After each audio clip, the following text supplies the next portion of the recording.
موسم بہار ہے اور اہل ایمان کے لیے کرم نوازیوں، رحمات، برکات اور انوار کا لوٹ سیل میلہ ہے، جس میں گناہگاروں کی بخشش و مغفرت کا ساماں ہوتا ہے اور اللہ ماہ صیام کی ہر شب کو گناہگار جہنم کی آگ سے آزاد فرماتا ہے۔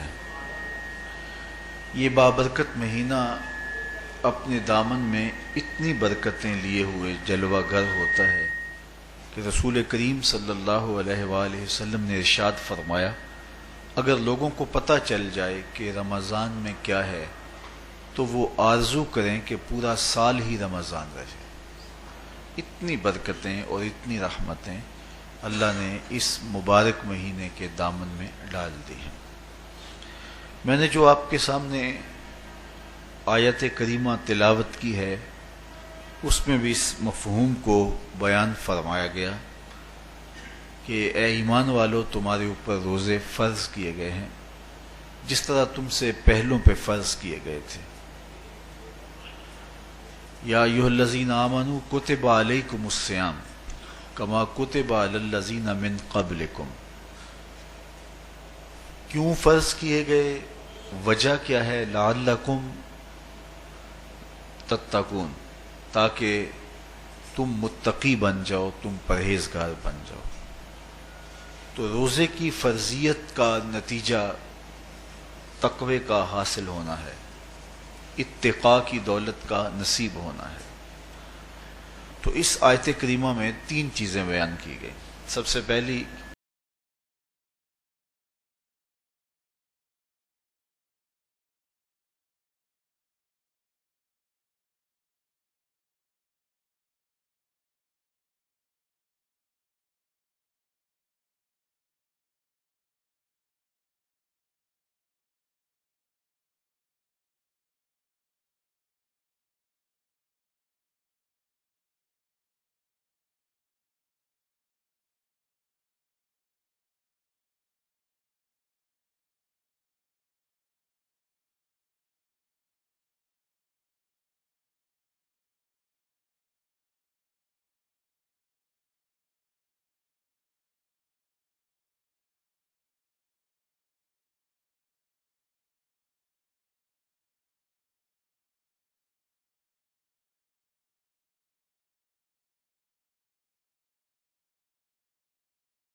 پرانی جتنی بھی کتابیں ہیں، اناجیل ہیں، تورات ہے، اس میں روزہ داروں کی تعریف موجود ہے۔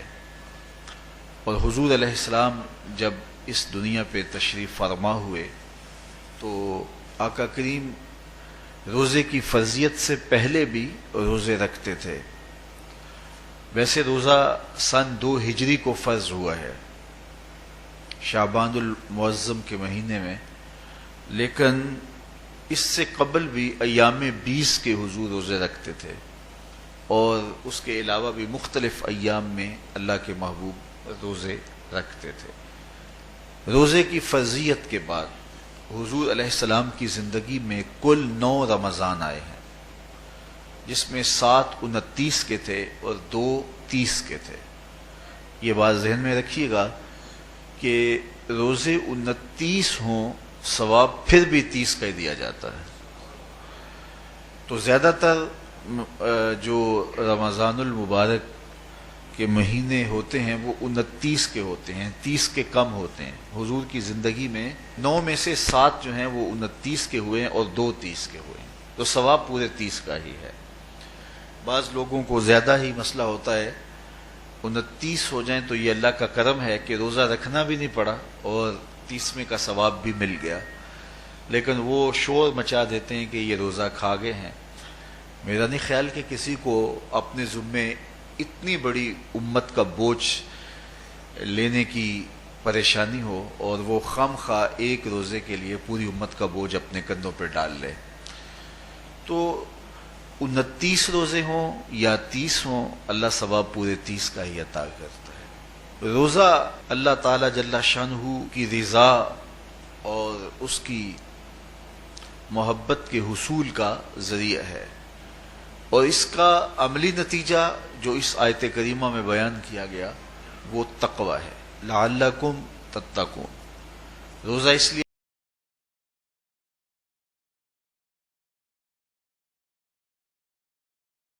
سوال یہ ہے، کیا تقوی بھوک اور پیاس سے حاصل ہوتا ہے؟ پیاس کاٹنے سے، بھوک کاٹنے سے کیا تقوی نصیب ہو جاتا ہے؟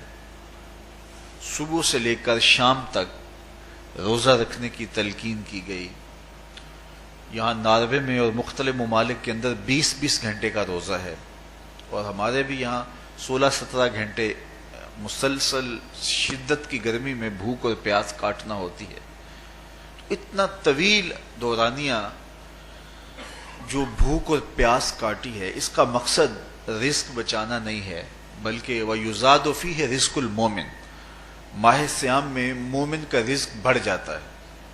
آپ اپنا بجٹ دیکھ لیجئے، باقی مہینوں کی نسبت ماہ سیام میں آپ کے اخراجات زیادہ ہوتے ہیں اور کشادگی ہوتی ہے.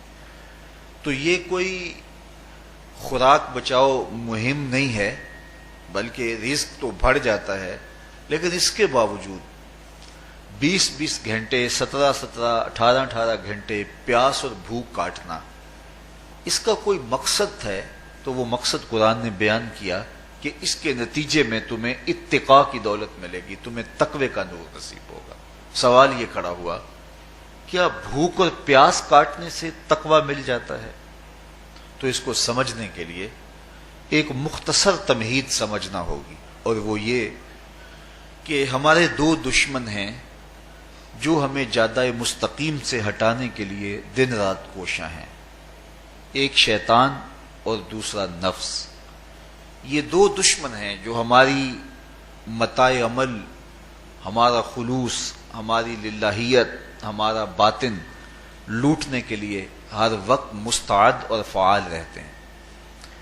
اب ان 2 دشمنوں سے ہمارے تنہا ناتواں وجود کا مقابلہ ہے، اور ان میں سے جو بڑا دشمن ہے وہ نفس ہے، کیونکہ شیطان نے جب انکار سجدہ کیا تو ہم تو یہ کہتے ہیں کہ ہمیں شیطان نے بہکا دیا، لیکن شیطان نے جب انکار سجدہ کیا اور خود بہک گیا تو اس وقت کوئی دوسرا شیطان تو نہیں تھا جس نے شیطان کو بہکایا، وہ نفس تھا جس نے شیطان کو شیطان بنایا.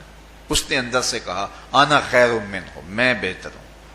تو یہ انانیت جو تھی، انا خیر منہ، اس نے اس کو بہکایا. تو شیطان کو شیطان بنانے والا نفس ہے، تو نفس شیطان سے بھی بڑا دشمن ہے. ایک بزرگ تھے، وہ ساری زندگی اپنی زبان پہ انا کا لفظ نہیں آنے دیتے تھے. اس مفہوم کو بیان کرنا ہوتا تو وہ با الفاظ دیگر بیان کرتے. میں کا لفظ، انا کا لفظ وہ اپنی زبان پہ ساری زندگی انہوں نے جاری ہی نہیں ہونے دیا. کہتے تھے اس لفظ نے شیطان کا بیڑا غرق کر دیا. تو اچھا، بندے بھی بڑے عجیب ہوتے ہیں. کسی نے کہا لو لو، ان کی زبان پہ یہ لفظ آتا کیوں نہیں، میں جاتا ہوں اور ان کی زبان پہ یہ لفظ آئے ہی آئے. چلے گئے. بزرگ تشریف فرما تھے، نماز کا وقت قریب ہو رہا تھا. حضرت ایک مسئلہ پوچھنے آیا ہوں. کہا پوچھیے. شیطان کو کس چیز نے برباد کیا؟ حضرت آپ تو بولیں گے کہ میں نے، آنا نے، تو کہوں گا جیسے بھی ہوا ان کے زبان پہ لفظ میں تو آ ہی گیا نا. تو وہ بزرگ بھی بڑے سیانے تھے، اس کی نیت کا کھوٹ سمجھ گئے. فرمانے لگے بیٹا نماز کا وقت ہو گیا ہے، نماز پڑھ لیتے ہیں پھر اس پہ بات ہوتی ہے. نماز ہوئی، سلام پھرا تو خود ہی فرمانے لگے کسی نے کہا تھا کہ شیطان کو کس چیز نے برباد کیا، جواب دینا چاہ رہا ہوں کس نے پوچھا تھا. جھٹ کھڑا ہو گیا، میں نے کہا اسی چیز نے اس کا بیڑا غرق کر دیا. تو جو نفس شیطان کو شیطان بنانے والا ہے، ہمارے پیچھے شیطان بھی لگا ہوا ہے. شیطان بھی بڑا مکار دشمن ہے، چھوٹا دشمن یہ بھی نہیں ہے. یہ ہماری متاع عزیز کو، متاع ایمان کو، متاع عمل کو، متاع خلوص کو لوٹنے کے لیے دن رات مستعد اور فعال رہتا ہے. اللہ کے محبوب نے فرمایا الشیطان جاسم علی قلب ابن آدم فاذا ذکر اللہ خانسہ واذا غفل وسوسہ. شیطان اولاد آدم کے دل پہ قبضہ جما کے بیٹھ جاتا ہے. جب یہ اللہ کا ذکر کرتا ہے تو بھاگ جاتا ہے، اور جب یہ اللہ کے ذکر سے غافل ہوتا ہے تو یہ وسوسہ اندازی کرتا ہے. تو شیطان اولاد آدم کے دل پہ قبضہ جماتا ہے. اسے پتہ ہے کہ دل قابو میں آ گیا تو پورا بدن قابو میں آ گیا، چونکہ میرے اعضائے بدنیاں میرے دل کے تابع ہیں. موسم اچھا ہے، رت سہانی ہے، صحن چمن میں پھول کھلے ہیں، لیکن میرا دل نہیں چاہ رہا تو ٹانگیں جنبش ہی نہیں کریں گی. مرغن غذائیں سامنے پڑی ہیں اور آپ کا تقاضا ہے کہ جناب لے لیجئے، لیکن میرا جی نہیں چاہے گا تو ہاتھ جنبش نہیں کریں گے. آسمان ستاروں اور کہکشاؤں سے بھرا ہوا ہے، جی نہیں چاہے گا تو نظر نہیں اٹھے گی. آپ سماعتیں بچھائے بیٹھے تھے، جی نہیں چاہے گا زبان نہیں بولے گی. تو پورے تابع ہیں، اور اگر دل شیطان کے تابع ہو گیا، اس کے ہتھے چڑھ گیا، تو پھر اعضاء وہی کریں گے جو شیطان چاہے گا. اور اگر یہ دل مالک کی محبت سے سرشار ہوگا تو پھر دل جو چاہے گا وہی اعضاء کریں گے. تو دل اللہ کی نافرمانی کی چاہت ہی پیدا نہیں ہونے دے گا، تو اعضائے بدنیاں کا رخ بھی اللہ کی رضا کے حصول کے لیے ہوگا. تو شیطان بھی قبضہ دل پہ جماتا ہے اور دل کو قابو میں کر کے حضرت انسان کا بیڑا غرق کرتا ہے. اللہ تعالیٰ کا کرم سلسلۃ الشیاطین. اللہ کے محبوب علیہ السلام ارشاد فرماتے ہیں جب ماہ سیام آتا ہے تو شیاطین جکڑ دیے جاتے ہیں، جنت کے دروازے کھول دیے جاتے ہیں، جہنم کے دروازے بند کر دیے جاتے ہیں. اب ہمارے دو دشمن تھے، ایک نفس اور دوسرا شیطان.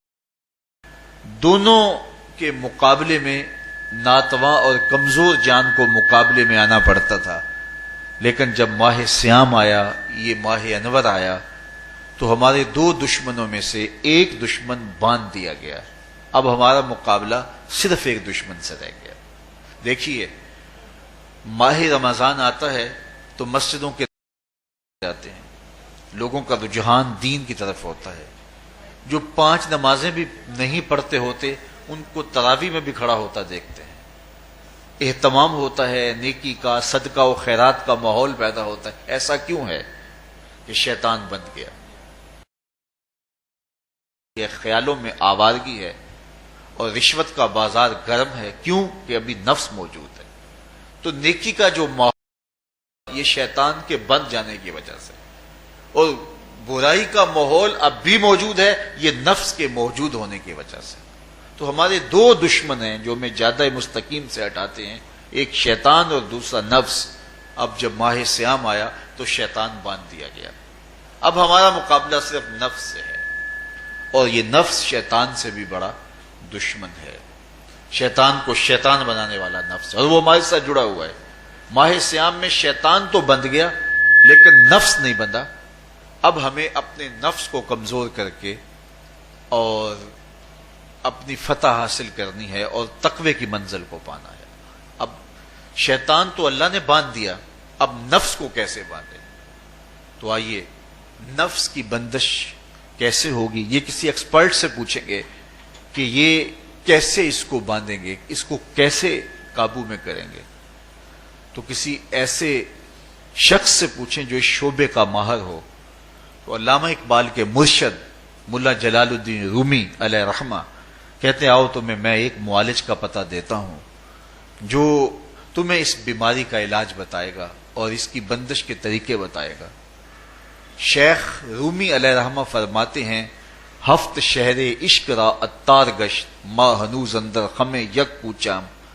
عشق کے 7 شہر شیخ فرید الدین اتار گھوم چکے ہیں، اور میرے جیسا شخص عشق کے پہلے شہر کی پہلی گلی کے کونے پہ کھڑا ہے. اب اندازہ کیے کہ جن کا پتہ حضرت ملا جلال الدین رومی دے رہے ہیں وہ کس بلند مرتبے پہ فائز المرام ہے. فرمایا کہ وہ عشق کے 7 شہر گھوم چکے ہیں اور میں پہلے شہر کی پہلی گلی کی نکر پہ کھڑا ہوں. اب شیخ فرید الدین علیہ رحمہ سے پوچھئے کہ شیطان تو بند گیا، اب نفس کا وبال ہمارے اوپر پڑ رہا ہے اور ہم اس کے باوجود ماہ صیام کے اندر گناہوں میں منہمک ہیں، تو ہمیں بتایا جائے کہ اس نفس کا علاج کیسے کیا جائے. ہمیں آپ کا پتہ بتایا گیا ہے. تو شیخ فرید الدین اتار بولے نفس نتواں کشت الا باسے چیز بات گوئم یاد گیرش اے عزیز. نفس نہیں مرتا، لیکن اگر 3 اسلحے تیرے پاس ہوں تو یہ ٹھہر بھی نہیں سکتا. وہ 3 اسلحے کون سے ہیں؟ خنجر خاموشی و شمشیر جو، نیزائے تنہائی و ترک ہجو. خاموشی کا خنجر، بھوک کی تلوار اور تنہائی کا نیزہ. یہ 3 اسلحے ایسے ہیں اگر تو یہ لے کر کے نفس پہ ٹوٹ پڑے تو پھر نفس کا مقابلہ تیرے لیے آسان ہوگا. خنجر خاموشی، خاموشی کا خنجر. اللہ کے محبوب علیہ السلام نے فرمایا من صامت نجا، جو خاموش ہو گیا وہ نجات پا گیا. کیونکہ انسان کی زندگی کی زیادہ آفتیں اس کی زبان کی وجہ سے ہیں. آپ اپنے گناہوں کا اور میں اپنے گناہوں کا اگر احتساب کروں تو ہمیں سب سے زیادہ گناہ زبان کے ملیں گے. آنکھیں بھی گناہ کرتی ہیں، ہاتھ بھی گناہ کرتے ہیں، پاؤں بھی گناہ کرتے ہیں، لیکن سب سے زیادہ گناہ زبان کرتی ہے. جھوٹ بھی بولتی ہے، غیبت بھی کرتی ہے، شکوہ بھی کرتی ہے، گالی سب و شتم اور کیا کچھ زبان کے گناہ ہیں. اسی لیے اللہ کے محبوب نے فرمایا جو تمہارے 2 جبڑوں کے درمیان ہے یعنی زبان اور 2 ٹانگوں کے درمیان ہے تمہاری پارسائی کی جگہ، تم ان 2 چیزوں کی مجھے ضمانت دے دو، میں محمد تمہیں جنت کی ضمانت دے دیتا ہوں. تو انسان کے سب سے زیادہ گناہ زبان کے ہیں اور اس کی پارسائی کی جگہ کے. تو اس لیے میرے حضور نے فرمایا من صامت نجا، جو خاموش ہو گیا وہ نجات پا گیا. خنجر خاموشی، خاموشی کا خنجر نفس کشی کا ایک مؤثر ذریعہ ہے. اور دوسری بات بشمشیر جو، اور بھوک کی تلوار. تو بھوک سے نفس کا مقابلہ کیا جا سکتا ہے، بھوک کی تلوار سے نفس کا سر کاٹا جا سکتا ہے. اللہ کے محبوب کا فرمان سنیے یا معاشر الشباب من استطاع منکم الباء فلیتزوج فإنہ اغض للبصر واحسن للفرج فمن لم یستطع فعلیہ فإنہ لہ وجاء. اے جوانوں کے گروہ، تم میں سے اگر کوئی نکاح کرنے کی طاقت رکھتا ہے تو وہ دیر نہ کرے، فی الفور نکاح کر لے. یہ نظر کا اور پارسائی کا محافظ ہے. لیکن اگر تم میں سے کوئی نکاح کرنے کی فی الحال پوزیشن میں نہیں ہے تو وہ کثرت کے ساتھ روزے رکھے. روزے قاطع شہوات ہیں. تو بھوک سے نفس کو جو ہے وہ روکا جا سکتا ہے، اس کو لگام ڈالی جا سکتی ہے. تیسری بات نیزہ تنہائی، تنہائی کا نیزہ. تو فرمایا گیا کہ العافیت فی العزلہ، کہ تنہائی کے اندر ہی عافیت ہے. جب مجلسوں میں غیبت کی بدبو پھیلتی ہو اور چغلی کا ماحول معاشرے کا جزو لا ینفک بن جائے اور مجالس کے اندر نظروں کی پاکیزگی کا قائم رہنا مشکل ہو جائے اور انسان کی زندگی کے اندر گناہوں کا بہت بڑا سبب مجلسی زندگی ہو تو پھر اس سے تنہائی بہتر ہے. حضرت شاہ نقشبند بخاری فرماتے ہیں کہ فقیر کے لیے سب سے اچھی جگہ اللہ کا گھر مسجد ہے، یا کسی کامل صالح شخص کی صحبت ہے، اور یا پھر تنہائی ہے. چوتھی جگہ ہلاکت کے علاوہ اور کچھ نہیں ہے. ہمیں اپنے کاروبار میں، اپنے معاملات میں، اپنی ملازمتوں میں جانے کی تلقین کی گئی تو وہاں یہ تلقین کی گئی کہ دیر سے جاؤ جلدی واپس آ جاؤ، اور مسجد میں جاتے ہوئے تلقین کی گئی کہ جلدی جاؤ اور دیر سے واپس آؤ. لیکن ہم مسجد کے دروازوں پہ جب دور موجود میں رش دیکھتے ہیں کہ لوگ بہت جلدی نکلنا چاہتے ہیں، حتیٰ کہ کندھوں سے کندھے ٹکرا رہے ہوتے ہیں کہ جلدی سے باہر نکل جائیں، حالانکہ وہ عافیت کی جگہ ہے، 2 منٹ زیادہ بھی ہو جائیں تو کوئی حرج نہیں ہے۔ اور ایسے لوگوں کو بھی نکلنے میں جلدی کرتے ہوئے دیکھا ہے کہ لگتا تو یہ تھا کہ شاید یہ انہوں نے کسی ضروری کام پہ جانا ہے، لیکن باہر نکل کے بازار میں پھٹے پہ بیٹھے تھے اور مسجد سے نکلنے کی جلدی بہت تھی۔ تو مسجد میں جلدی جاؤ اور دیر سے واپس آؤ، اور بازار دیر سے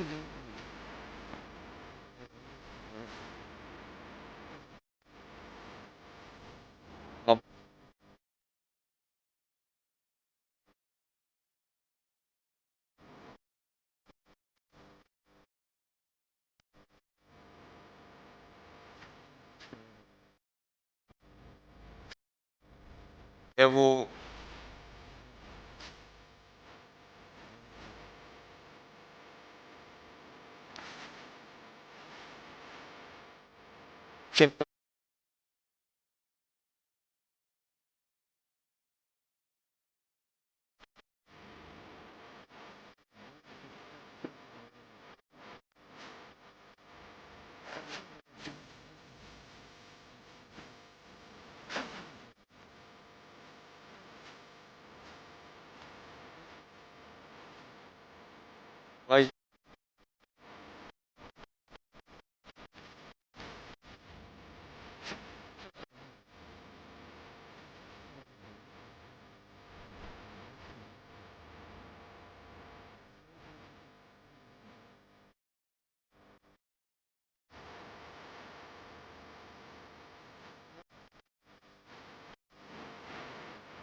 لیکن اگر نفس اگر ماہ سیام میں ہمارا کمزور نہ ہوا، صرف ہم نے بھوک ہی کاٹی اور باقی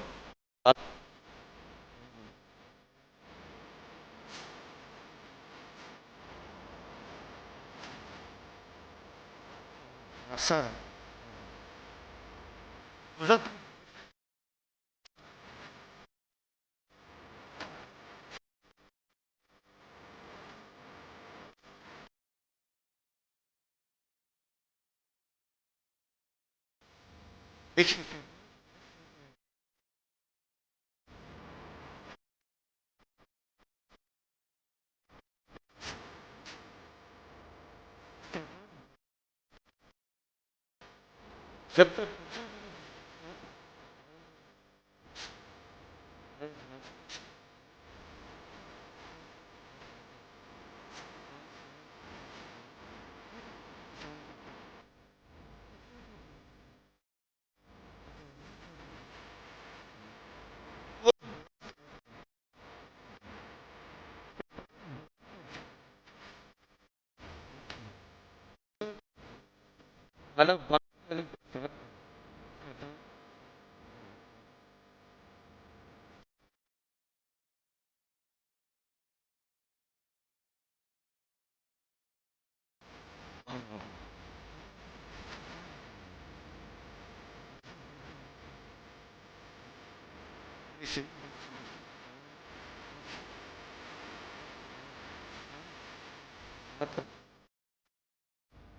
وہ سب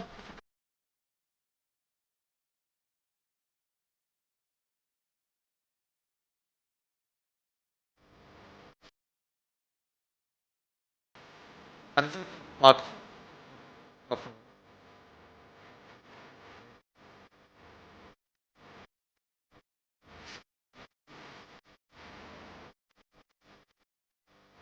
اور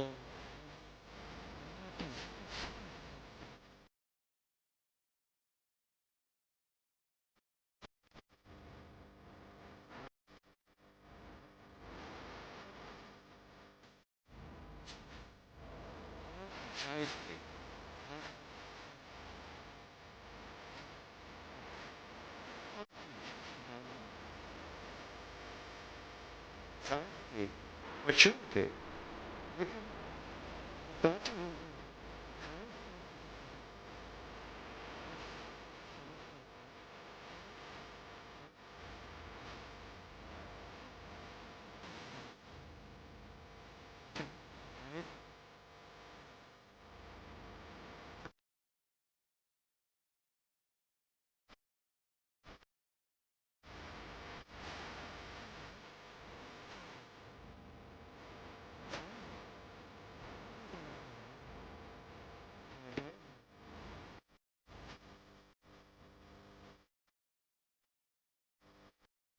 کھاتا ہے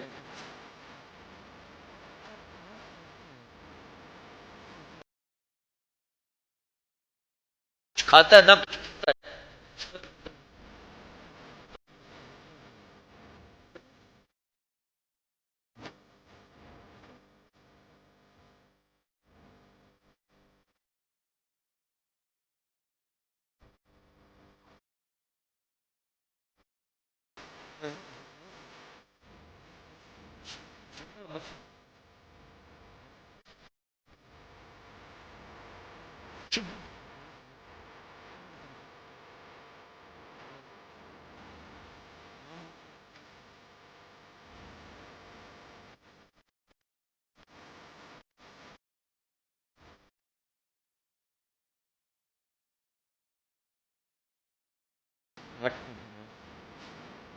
بہت سا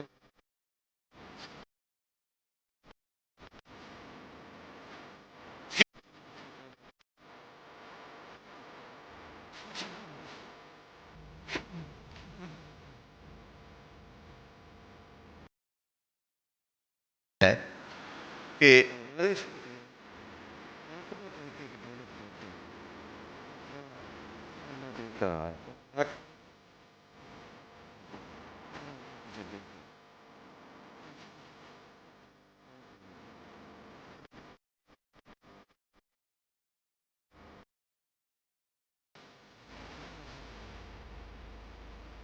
راہ سیام میں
وقت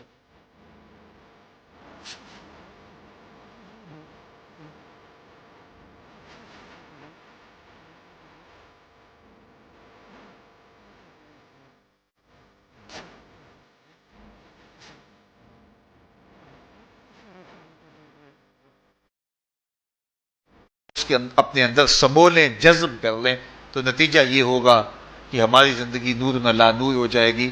اور یہ تصور جب انسان کی زندگی میں جم جائے تو یہ گناہوں سے روکنے کا مؤثر ذریعہ ہے کہ میرا اللہ مجھے دیکھ رہا ہے. مجھے بتائیے اس سے بڑا ہیجان انگیز بھی کوئی منظر ہو سکتا ہے کہ حسن کی پتلی ہے اور جو ہے وہ اس کی ایک ایک ادا اور اشوے سے قیامتیں پھوٹتی ہیں، اور وہ خود جناب یوسف کے سامنے اپنے حسن کو پیش کر رہی ہے.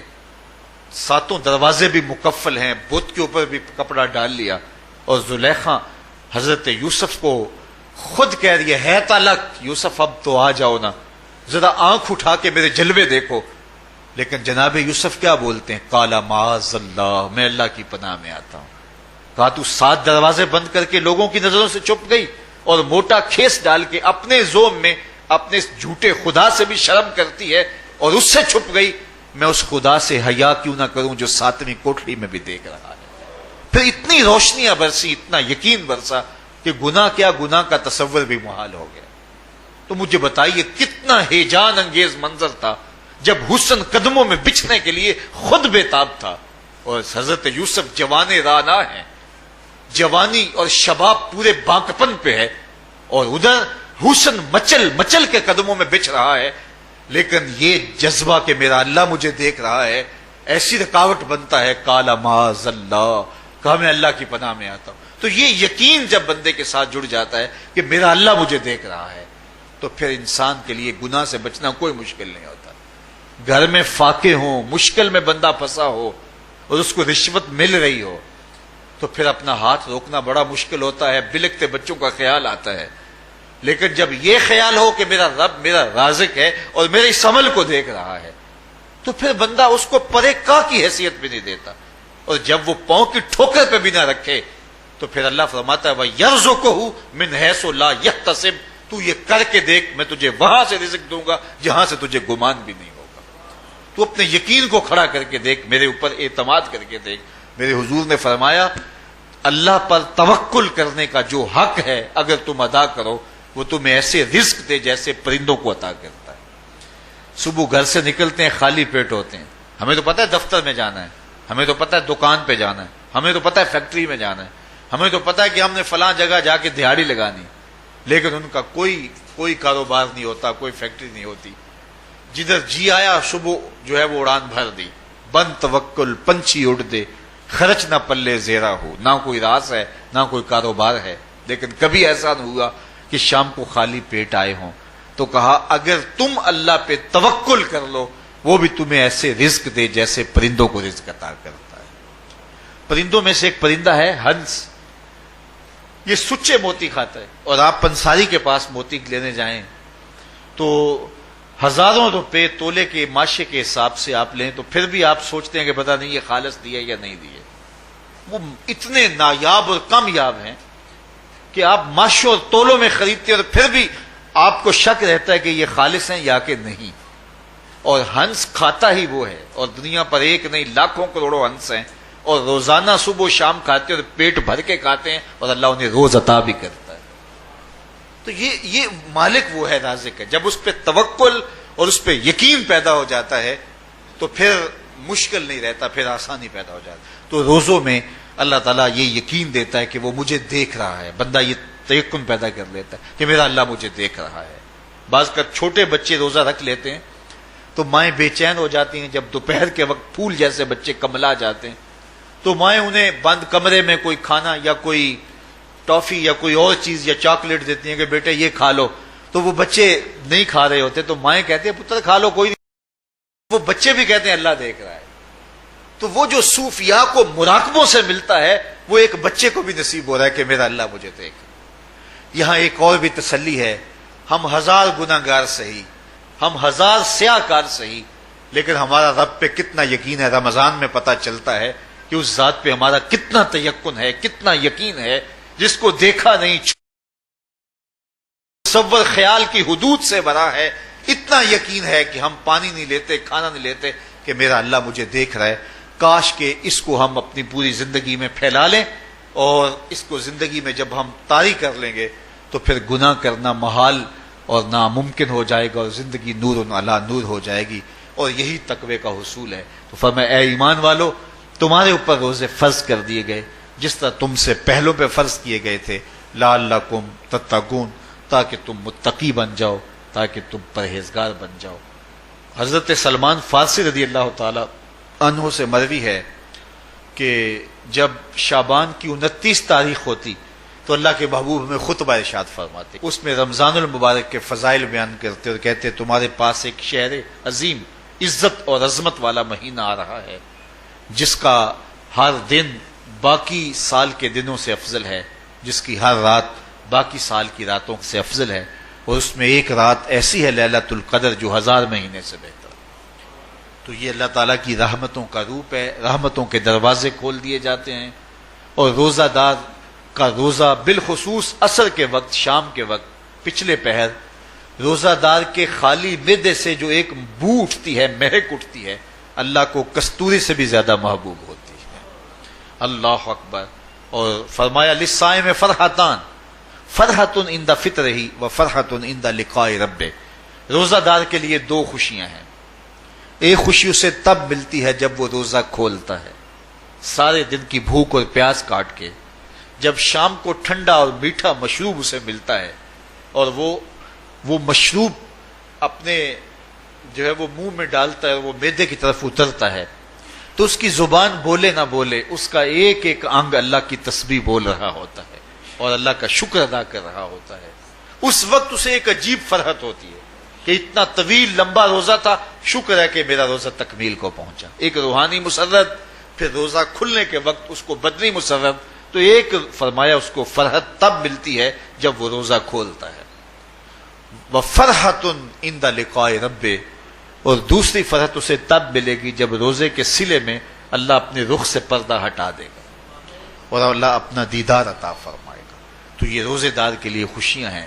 تو خوش نصیب ہیں وہ لوگ جو ماہ سیام کے روزے پورے خشوع و خضوع کے ساتھ رکھتے ہیں اور اس کی برکتوں سے مالا مال ہوتے ہیں۔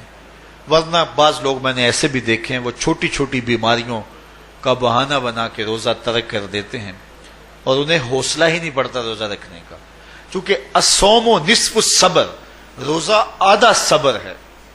میں سمجھتا ہوں، میں شوگر کا مریض ہوں اور 4 سے 5 گھنٹے اگر مجھے کچھ کھانے کو نہ ملے تو میری طبیعت میں ایسا اضطراب اور بے چینی پیدا ہو جاتی ہے کہ میں گھر والوں سے الجھنے کی کیفیت میں بھی آ جاتا ہوں۔ لیکن ماہ سیام میں 20 گھنٹے بھی کاٹ لیتا ہوں، لیکن میری طبیعت پہ کوئی بوجھ اس لیے نہیں ہوتا کہ میں اللہ کی رضا کو اپنے ذہن کے ایک ایک گوشے میں رکھے ہوئے ہوتا ہوں۔ تو یہ آدھا صبر ہے، یہ صبر سکھاتا ہے۔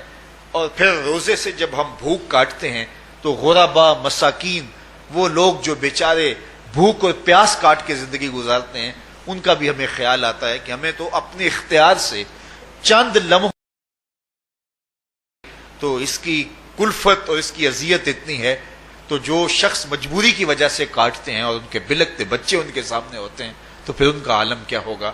تو اس سے پھر صدقہ اور خیرات کا ماحول پیدا ہوتا ہے اور ہم غربا کو اپنے ساتھ خوشیوں میں شریک کرتے ہیں۔ دوستو، آپ سے گزارش کی جاتی ہے کہ اگر آپ ہمارے چینل پہلی بار دیکھ رہے ہیں اور ابھی تک آپ نے ہمارا چینل سبسکرائب نہیں کیا تو آپ ہمارا چینل ضرور سبسکرائب کر لیں اور ساتھ ہی لگے بیل کے بٹن کو بھی پریس کر لیں تاکہ آپ کے پاس فیوچر میں ہماری اپلوڈ ہونے والی مزید اسلامک معلوماتی ویڈیوز کا نوٹیفیکیشن بر وقت ملتا رہے۔